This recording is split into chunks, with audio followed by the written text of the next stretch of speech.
Pollution युक्त को pollution मुक्त कर देंगे और पंजाब की पराली कंट्रोल कर देंगे। कब दिया था वादा, बता दीजिए। और बता दीजिए कि वर्ल्ड क्लास हेल्थ मॉडल है तो राघव चड्डा छोटी सी सर्जरी कराने के लिए विदेश में अभी तक बैठे हुए हैं। ऐसा कौन सा वर्ल्ड क्लास हेल्थ मॉडल है? आप 10 नए अस्पताल के नाम बता दीजिए जो वर्ल्ड क्लास हेल्थ मॉडल में बनाए। और एक लालू के सवाल का जवाब अभी दीजिए। लालू कन्विक्टेड है, अर्पिता जी लालू पर पूछिए इनको। लालू में कोई संदेह नहीं बचा, कन्विक्टेड है वो।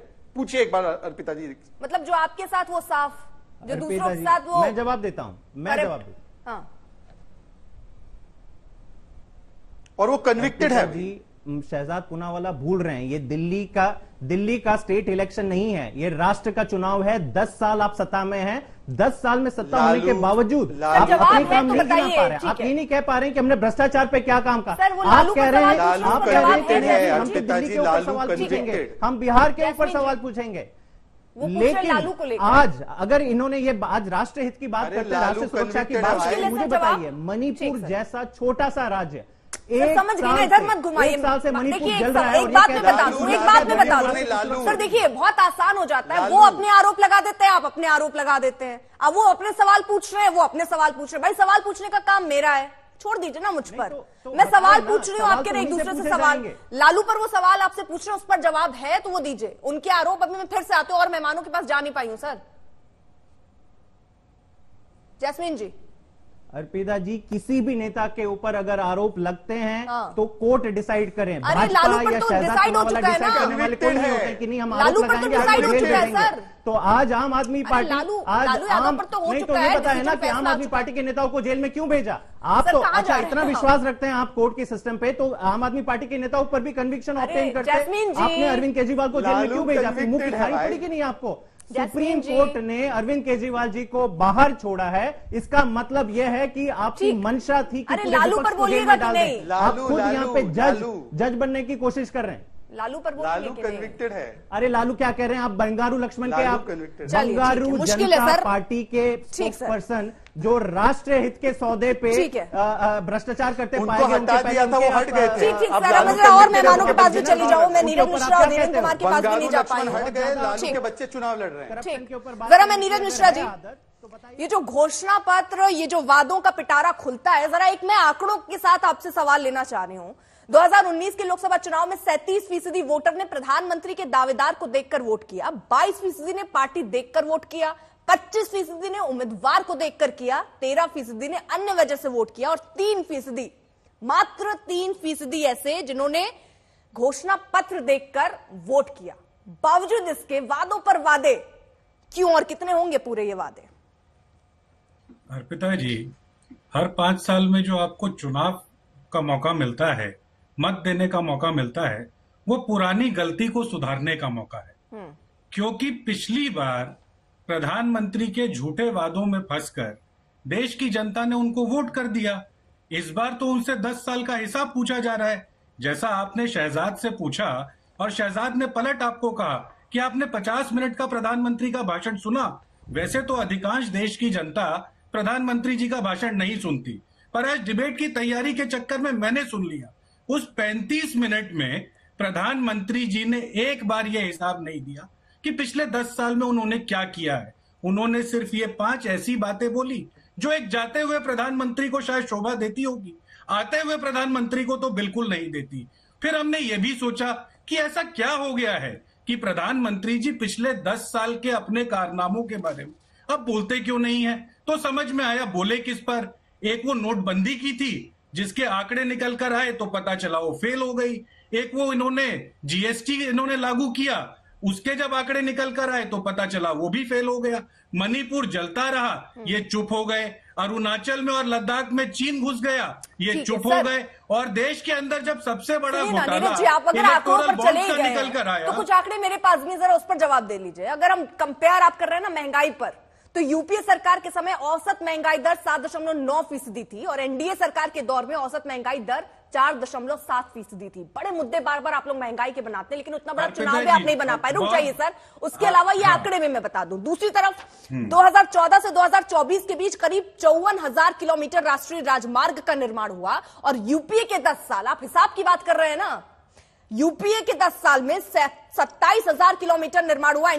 ये भी एक आंकड़ा है। तो ये आंकड़े भी तो दिखाते हैं, केवल कहने से इसको क्या आपने बड़ा मुद्दा बनाया है? और अगर आप आंकड़े पर बात कर रहे हैं तो ये भी आंकड़ा है जिसको नकारा नहीं जा सकता। और इन्हीं आंकड़ों पर जवाब लीजिए। ठीक है। सबसे पहला आपने क्या कहा कि जो महंगाई दर थी इनके समय पर 4% के आसपास आ गई। आपको मालूम होगा इस देश के अंदर एनएसएसओ जो है, जिसका काम है आंकड़े जारी करना, उसने पहले तो 7 साल आंकड़े जारी नहीं किए। जब वो आंकड़े जारी हुए तो बेस ईयर जब उन्होंने चेंज किया तो उसके बाद इन्होंने आपको इन्फ्लेशन का जो डेटा दिया वो इस तरीके से दिखने लगा। आप 2011 के बेस ईयर से कर लीजिए, इस देश में 15% से ज्यादा की महंगाई है। कोई भी अर्थशास्त्र का विद्यार्थी बता देगा। आपने सड़क की बात की तो आपको मालूम होगा 3 साल पहले नया नियम आया, आप अगर 1 किलोमीटर में 4 लेन का हाईवे बनाते हैं तो आज की सरकार उसको 4 गुना गिन लेती है। मतलब बनाया 1 किलोमीटर, आंकड़ों में दिखा दिया 4 किलोमीटर। ठीक है, ये बड़ा आरोप आप लगा रहे हैं। रुक जाइए सर, इस पर मैं छोटा जवाब शहजाद से चाहूंगी। शहजाद वो कह रहे हैं अपने हिसाब से आप चीजों को पलट रहे हैं, आंकड़े देर में रिलीज करते हैं, और आप सड़कों पर वो कह रहे हैं कि कम बनाते कम है, गिनते ज्यादा है। चलिए मैं इस पर स्पष्ट जवाब देता हूं, और कांग्रेस ही जो आंकड़े इस्तेमाल करती है उसी के आधार पर देता हूं। कांग्रेस सीएमआई का डेटा कोट करती है बेरोजगारी पर। उसी सीएमआई के डेटा के हिसाब से राजस्थान में बेरोजगारी दर 20% से ज्यादा था, उनकी सरकार को लात मारकर भगाया, और मध्य प्रदेश में 2% था, इसलिए 18 वर्ष के बाद हमारी सरकार वहां पर रिपीट हुई। अच्छा मैं छोड़ दो, इस आंकड़े को मत विश्वास करो, आपको मैं दूसरा आंकड़ा देता हूं ईपीएफओ का। 12 करोड़ जो लोग थे पहले ईपीएफओ। अरे सर आप राज्य पर क्यों चले गए? जब आप ये आंकड़ा दे रहे तो मैं आपको भी एक आंकड़ा दे देती हूँ। 2023 में बेरोजगारी दर 8% रही, लेकिन इसमें करीब 1.5% केवल गिरावट आई है। हाँ, अब मैं आपको उसका भी जवाब दे देता हूं। अर्पिता जी एक एक करके जवाब देंगे। आप मुझे ये कह रही हैं कि जो बेरोजगारी राज्यों में होती है वही तो मिलाकर देश में बेरोजगारी होती है ना, तो कहां बेरोजगारी की समस्या है वो तो जरा देख लीजिए। राजस्थान में थी, मध्य प्रदेश में 18 वर्ष के बाद भी नहीं थी, इसीलिए जनता ने हमें चुना। महंगाई के विषय में भी बोल रहा हूं और बेरोजगारी के नेशनल पर्सपेक्टिव पे भी बोलूंगा, मैं भागने वाला नहीं हूं, हर एक सवाल का जवाब देने वाला हूं। अब महंगाई पर बोलता हूं। महंगाई पर ये कह रहे हैं कि आंकड़े बदल दिए इसलिए जो है पूरा बेरोजगार महंगाई जो दर है वो कम हो गई। वाह क्या लॉजिक है। मैं तो आपको बोलता हूं कि आप देख लीजिए 9000 जन औषधि केंद्र बने हैं। एक जो टैबलेट 72-80 रुपए की आती है मार्केट में, वही टैबलेट 10 रुपए की आती है आज जिस जन औषधि केंद्र में। जो 300 रुपए का डेटा जीबी डेटा आता है आज वो 9 रुपए का है। अगर यूपीए के जमाने में होते तो पर कैपिटा कंजम्पशन के हिसाब से जो डेटा का कॉस्ट था 45,000 रुपीज था, आज वो हो गया है 1500 रुपए। जो 7 लाख की आज इनकम टैक्स तक इनकम टैक्स नहीं भरनी है, यूपीए के जमाने में 2 लाख पर इनकम टैक्स भरनी थी, तो 10 लाख की जिसकी आय है उसको 1,20,000 भरना पड़ता था, आज 60,000 इनकम टैक्स भर रहा है। ये भी क्या बनावटी आंकड़े हैं? और महंगाई अगर इतनी बड़ी हुई है तो हिमाचल में 6 रुपए बढ़ा दिए। प्लीज 1 मिनट बीच में नहीं। अर्पिता मैं आंकड़ों पे बात कर रहा हूं। अर्पिता जी मैं आंकड़ों पे बात कर रहा हूं, मैं कहीं भाग नहीं रहा हूं। हाँ। मैं कह रहा हूं कि मान लेते हैं इनका कि महंगाई बहुत बड़ी हुई है, तो इन्होंने हिमाचल में क्या वादा किया? 1500 रुपए प्रति महिला कितनी महिलाओं को दिया? 300 रुपए यूनिट बिजली फ्री कर देंगे। कितने बिजली के यूनिट? शहजाद अब आंकड़े ही गिना रहे थे क्योंकि अब आप ये आरोप पे आ गए। और इनसे पूछिए 6 रुपए डीजल का हिमाचल में बढ़ा दिया। थोड़ा पीछे जरा आंकड़ों पर देखिए। एनडीए में जीडीपी मैन्युफैक्चरिंग सेक्टर के हिस्से में भी कमी आई है। विश्व बैंक के ये आंकड़े हैं कि यूपीए में 15 से 17% के बीच थी। मेक इन इंडिया जैसी आपने एक बड़ी मुहिम भी चला ली, लेकिन बावजूद इसके हिस्सा जो है वो 13% गिर गया। क्यों? 13% हिस्सा। हाँ मैं आपको बताता हूं। आप जीडीपी की साइज क्या है अर्पिता जी मुझे जरा बताना, भारत की जीडीपी की, और 2014 में जिसके मुकाबले में आप देख रही है तब कितनी थी जीडीपी की साइज? जरा पहले आप मुझे दोनों आंकड़े बताओ। जीडीपी का साइज जिसके परसेंटेज पे जिसके रिलेटिव में आप करते रहेंगे, आप हमसे जवाब ले लीजिए। मुझे पहले बताओ, एक सेकंड अर्पिता जी मैं आपसे चर्चा कर रहा हूं। आपने मुझसे सवाल पूछा, आप जवाब चाहती हैं कि टू विंडो में तू मैं चाहती हैं आप? टू विंडो में अर्पिता जी टू विंडो में तू मैं चाह रही है कि आप मुझसे संवाद चाहती हैं? तो मेरे संवाद को होने दीजिए। आज तक घबराए ना, आज तक कतई ना घबराए, आज तक कतई ना घबराए, आज तक कतई ना घबराए। मुझे एंकर से संवाद करने दे। और मैं अर्पिता जी कांग्रेस आपके बचाव में क्यों आ रही है?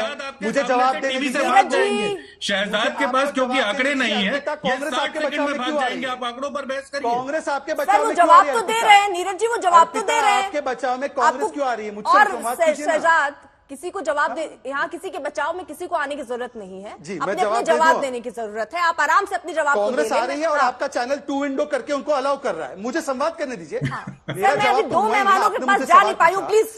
जो मैन्युफैक्चरिंग का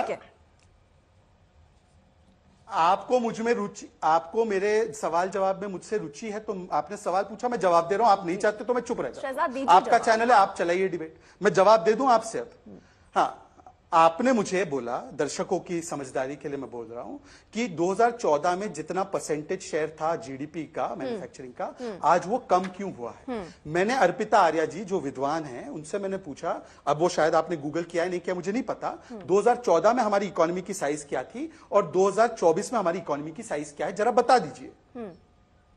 इसीलिए मैं कह रहा हूं कि एब्सोल्यूट टर्म्स में हमारा मैन्युफैक्चरिंग बड़ा है। मैं आपको उसका पक्का उदाहरण देता हूं। अर्पिता जी आप शायद नोएडा में रहती है कि नहीं मुझे नहीं पता, मैं तो नोएडा दिल्ली एनसीआर का ही वासी हूं। यहां पर 2 मोबाइल फोन की फैक्ट्री होती थी, आज 200 मोबाइल फोन मैन्युफैक्चर हो रहे हैं। जहां पे देश इंपोर्ट करता था 95% मोबाइल फोन, आज 95% हम एक्सपोर्ट करते हैं। $10 बिलियन के एप्पल और सैमसंग के फोन एक्सपोर्ट कर रहे हैं। मैन्युफैक्चर घटी है बड़ी है, पहली बार एप्पल का यहां पे सबसे बड़ा मैन्युफैक्चरिंग आया है, तो ये बड़ी है घटी है। टॉय इंडस्ट्री में 70% हम टॉय इंपोर्ट करते थे चाइना से, आज हम लोग टॉयज एक्सपोर्ट करने की स्थिति में आए। मैन्युफैक्चरिंग घटी है बड़ी है, बता दीजिए मुझे जरा सा, अर्पिता जी जरा ईमानदारी से। अब मेरा आपसे एक सवाल है आपके माध्यम से चैनल पे, मेरा एक सवाल आपके माध्यम से चैनल पे, जरा ले लीजिए मेरा एक सवाल। मैं तो आपको लगातार मैंने फेरिस गिनाई मोदी जी ने क्या किया, अच्छा बुरा जो भी है। इनसे एक बार पूछ लीजिए कि इन्होंने हिमाचल प्रदेश में 3-4 वादे किए थे। एक उन्होंने वादा किया था कि हम ओपीएस लागू करेंगे। ये ओपीएस पूरे देश में लागू करने के लिए क्यों ने मैनिफेस्टो में बोला। इन्होंने कहा था 1500 रुपए प्रति महिला को देंगे, अभी 1 लाख की बात कर रहे तो प्रति महिला 1500 कितने महिला को दिए हिमाचल में।